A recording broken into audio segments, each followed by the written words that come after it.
ಅವರಿಗೆ ವಿಶೇಷವಾಗಿ ಅವರು ಮಾಡತಕ್ಕಂತ ಪಾದಯಾತ್ರಕ್ಕೆ ನಮ್ಮ ಉಪಮುಖ್ಯಮಂತ್ರಿಗಳು, ನಮ್ಮ ಪಕ್ಷದ ಅಧ್ಯಕ್ಷರುಗಳು, ವಿಶೇಷವಾಗಿ ಅಧ್ಯಕ್ಷರು ಇಲ್ಲಿ ಅವರು ಬರ್ತಕ್ಕಂಥ ಪಾದಯಾತ್ರಕ್ಕೆ ನಾವು ಸವಾಲು ಮಾಡಬೇಕಂತ ಈ ಒಂದು ಸಮಾರಂಭದಲ್ಲಿ ನಾವೆಲ್ಲ ಸೇರಿದ್ದೇವೆ. ನನ್ನ ಮನವಿದೆ, ಕುಮಾರಣ್ಣ ಅವರು ಸಚಿವರಾಗಿದ್ದಾರೆ, ವಿಶೇಷವಾಗಿ ವಿಜಯೇಂದ್ರ ಅವರು ಅಧ್ಯಕ್ಷರಾಗಿ ಬೆಂಗಳೂರಿನಿಂದ ಮೈಸೂರುವರೆಗೆ ಪಾದಯಾತ್ರೆ ಮಾಡ್ತಾ ಇದ್ದಾರೆ. ನನ್ನ ಮೊದಲನೇ ಸವಾಲಿದೆ ಬಿಜೆಪಿಯ ಮುಖಂಡರುಗಳಲ್ಲಿ, ದಯಮಾಡಿ ಬಿಜೆಪಿಯ ಮುಖಂಡರಲ್ಲಿ ಮನವಿ ಮಾಡಿಕೊಳ್ತೀನಿ, ತಾವು NCRP ರಿಪೋರ್ಟ್ ಅನ್ನ ಮೊದಲು ರಾಷ್ಟ್ರದಲ್ಲಿ ಮಂಡನೆ ಮಾಡಿ. ಯಾಕೆ NCRP ರಿಪೋರ್ಟ್ ಬಗ್ಗೆ ಹೇಳ್ತಾ ಇದ್ದೀನಿ ಅಂತಂದ್ರೆ, 22ನೇ ಇಸ್ವಿಗೆ ಕೊನೆಯದಾಗಿದೆ NCRP ರಿಪೋರ್ಟ್.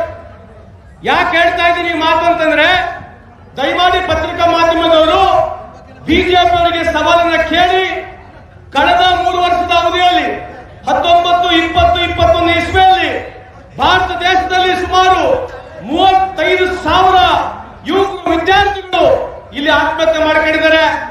ಅದ್ರ ಬಗ್ಗೆ ಇವತ್ತು ಬಿಜೆಪಿ ಅವರು ಮಾತನಾಡ್ತಾ ಇಲ್ಲ. ಕಳೆದ 10 ವರ್ಷ ಅವಧಿಯಲ್ಲಿ ನೋಡಿದ್ರೆ ಶೇಕಡಾ ವಿದ್ಯಾರ್ಥಿಗಳು ಈ ದೇಶದಲ್ಲಿ 70% ಶೇಕಡಾ ಇನ್ಕ್ರೀಸ್ ಆಗಿದೆ ಸೂಸೈಡ್ ನಲ್ಲಿ. ಅದ್ರ ಬಗ್ಗೆ ಮಾತನಾಡ್ತಾ ಇಲ್ಲ. ಕಳೆದ 19, 20, 21 3 ವರ್ಷ ಅವಧಿಯಲ್ಲಿ ಭಾರತ ದೇಶದಲ್ಲಿ 16,000 ರೈತರು ಸೂಸೈಡ್ ಮಾಡಿಕೊಂಡಿದ್ದಾರೆ. ಅದ್ರ ಬಗ್ಗೆ ಮಾತನಾಡ್ತಾ ಇಲ್ಲ. ಸುಮಾರು 15,000 ಈ ದೇಶದಲ್ಲಿ ಅನ್ಎಂಪ್ಲಾಯ್ಮೆಂಟ್ ಗೋಸ್ಕರ ಸೂಸೈಡ್ ಮಾಡ್ಕೊಂಡಿರ್ತಕ್ಕಂಥದ್ದು, ಅದ್ರ ಬಗ್ಗೆ ಮಾತನಾಡ್ತಾ ಇಲ್ಲ. ಸುಮಾರು 13 ಲಕ್ಷ ಹೆಣ್ಮಕ್ಳು ಈ ಭಾರತ ದೇಶದಲ್ಲಿ ಮಿಸ್ಸಿಂಗ್ ರಿಪೋರ್ಟ್ ಇದೆ, ಅದ್ರ ಬಗ್ಗೆನೂ ಇವತ್ತು ಬಿಜೆಪಿ ಅವರು ಮಾತನಾಡ್ತಾ ಇಲ್ಲ. ಇವತ್ತು ಎಲ್ಲದಕ್ಕಿಂತ ವಿಶೇಷವಾಗಿ ಬಂದಿರತಕ್ಕಂಥದ್ದು ಈ ಮೂಢಾಗರಣ.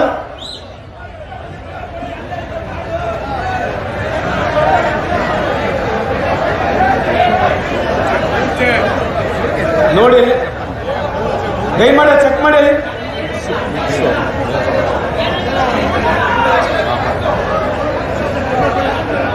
ಅದು ಕೀಚೇನ್ ಕೊಡಿಯಪ್ಪ, ಕೀಚೇನ್ ಕೊಡಿ. ಕೊಡಬಾರ್ದು, ಗಾಳಿ ಆಡಕ್ ಬಿಟ್ಕೊಡ್ಬೇಕು. ಸ್ವಲ್ಪ ಗಾಳಿ ಆಡಕ್ ಬಿಡಿ, ಗಾಳಿ ಆಡಕ್ ಬಿಡ ಕೇಳು. ಸ್ವಲ್ಪ ಗಾಳಿ ಬಿಡಿ, ಗಾಳಿ ಬಿಡ್ರಿ ಅವ್ರಿಗೆ. ಏನ್ ಹೇಳ್ಬೇಕು, ಏನ್ ಹೇಳೋದು?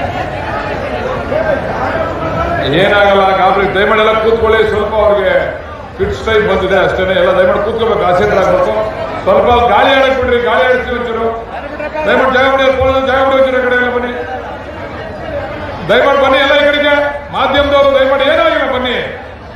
ಮಾಧ್ಯಮದವರು ಎಲ್ರಿಗೂ ಸಮಸ್ಯೆ ಇರ್ತದೆ, ಆರೋಗ್ಯ ಸಮಸ್ಯೆ ಅವ್ರಿಗೂ ಆಗಿದೆ, ಅವ್ರಿಗೆ ಚಿಕಿತ್ಸೆ ಕೊಡಿಸ್ತಾರೆ. ದಯಮಾಡಿ ಬನ್ನಿ, ದಯಮಾಡಿ ಮಾಧ್ಯಮದವರು ಬರಬೇಕು. ಫೋಟೋಗ್ರಾಫರ್ಸ್ಗಳೆಲ್ಲ ಈ ಕಡೆ ಬರ್ಬೇಕು. ಅವ್ರು ಗಾಳಿ ಆಡಕ್ ಬಿಡ್ರಿ, ಏನಾಗಿಲ್ಲ, ಏನು ಸಮಸ್ಯೆ ಏನಿಲ್ಲ. ಕುತ್ಕೋ, ಏನಾಗಿಲ್ಲ. ಆಯ್ತು, ಕೂತ್ಕೊಳ್ಳಿ. ಗಾಳಿ ಆಡಿ ಬಿಡಿ. ಸಂತೋಷ್ ಅವ್ರು ಮುಂದುವರಿಸಬೇಕು ಅಂತ ಮನವಿ ಮಾಡ್ತೀವಿ. ಏನಾಗಲ್ಲ, ಸಮಸ್ಯೆ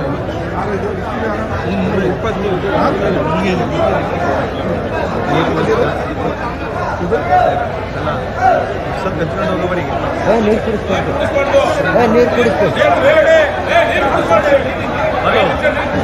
ಹಲೋ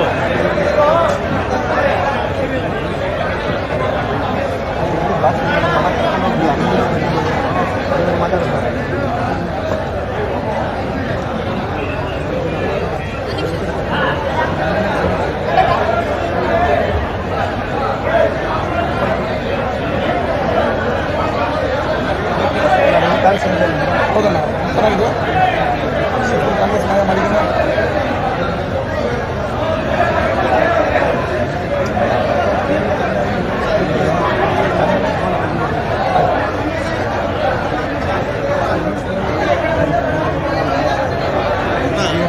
ಆಸ್ಪತ್ರೆ ಕೆಲಸ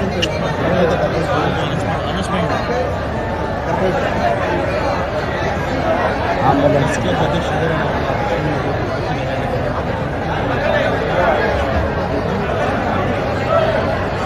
ಕೂತ್ಕೊಳ್ಳಿ, ದಯಮಾಡಿ ಕೂತ್ಕೊಳ್ಳಿ.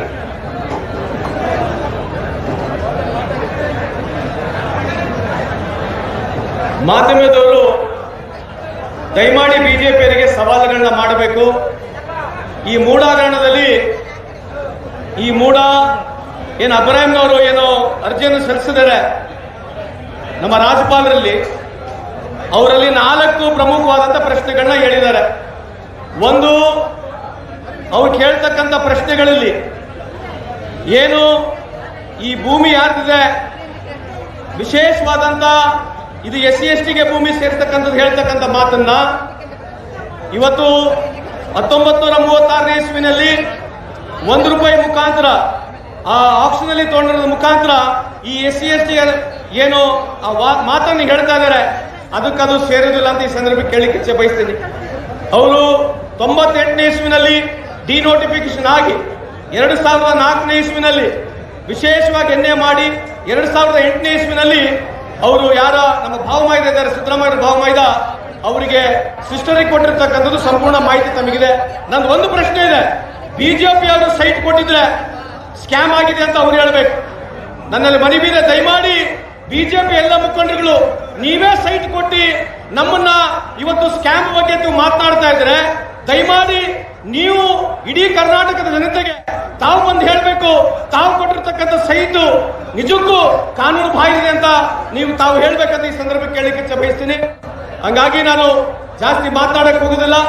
ವಿಶೇಷವಾಗಿ ಇಡೀ ಭಾರತ ದೇಶದಲ್ಲಿ ಯಾವುದೇ ಒಬ್ಬ ಮುಖ್ಯಮಂತ್ರಿ ಬಡವರ ಪರವಾಗಿ 60,000 ಕೋಟಿ ನೇರವಾಗಿ ರಾಜ್ಯದ ಬೊಕ್ಕಸಿನಿಂದ ನೇರವಾಗಿ ಬಡವರ ಅಕೌಂಟಿಗೆ 60,000 ಕೋಟಿಯನ್ನು ಕೊಡ್ತಕ್ಕಂಥ ಯಾರೇ ಒಂದು ಕೆಲಸ ಮಾಡಿದ್ರೆ ಅದು ಸನ್ಮಾನ್ಯ ಶ್ರೀ ಸಿದ್ದರಾಮಯ್ಯ ಅವರು ಈ ಸಂದರ್ಭಕ್ಕೆ ಕೇಳಲಿಕ್ಕೆ ಇಚ್ಛೆ ಬಯಸ್ತೇನೆ. ನಿಮಗೆ ಎಲ್ಲರಿಗಿಂತ ಹೆಚ್ಚಾಗಿ GST ವಿಷಯದಲ್ಲಿ ಏನು ನಾವು ಡೆಲ್ಲಿಗೆ ಹೋಗಿ ಸಿದ್ದರಾಮಯ್ಯ ಅವರು ಇಡೀ ದೇಶದ ಗಮನವನ್ನು ಸೆಳೆದರು. ಅದ್ರ ಜೊತೆಗೆ ನಮಗೇನು ಪರಿಹಾರ ಬರಬೇಕಾಗಿತ್ತು, ನಾವು ಸುಪ್ರೀಂ ಕೋರ್ಟಿಗೆ ಹೋದ್ವಿ, ಅದು ಮೋದಿ ಅವರಿಗೆ ಮುಜುಗರ ಆಗಿದೆ.